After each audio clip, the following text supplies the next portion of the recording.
Charlotte's Web, Chapter 7, Bad News. Wilbur liked Charlotte better and better each day.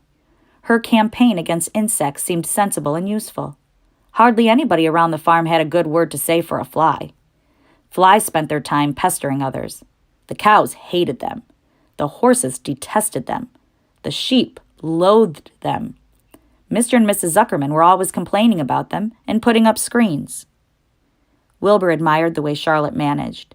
He was particularly glad that she was always putting her victims to sleep before eating them.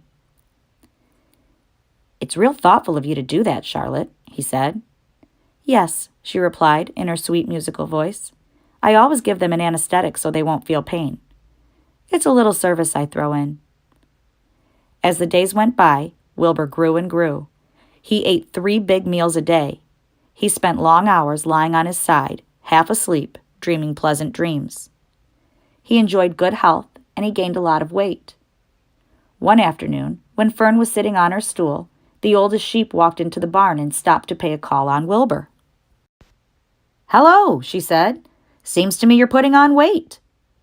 "Yes, I guess I am," replied Wilbur. "At my age, it's a good idea to keep gaining."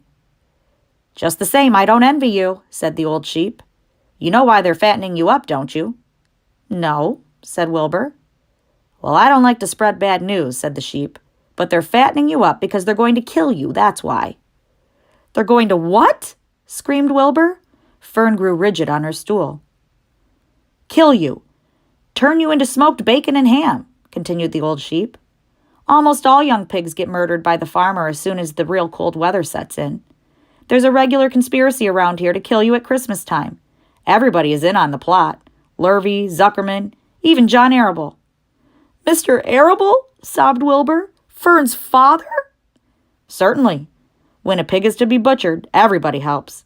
I'm an old sheep, and I see the same thing, same old business, year after year. Arable arrives with his .22, shoots the—" "Stop!" screamed Wilbur. "I don't want to die. Save me, somebody, save me!" Fern was just about to jump up when a voice was heard. "Be quiet, Wilbur," said Charlotte, who had been listening to this awful conversation. "I can't be quiet," screamed Wilbur, racing up and down. "I don't want to be killed. I don't want to die. Is it true what the old sheep says, Charlotte? Is it true they are going to kill me when the cold weather comes?" "Well," said the spider, plucking thoughtfully at her web, "the old sheep has been around this barn a long time. She has seen many a spring pig come and go. If she says they plan to kill you, I'm sure it's true. It's also the dirtiest trick I ever heard of. What people don't think of."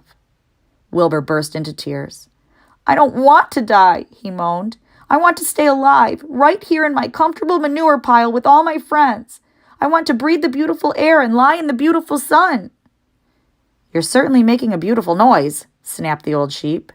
"I don't want to die," screamed Wilbur, throwing himself to the ground.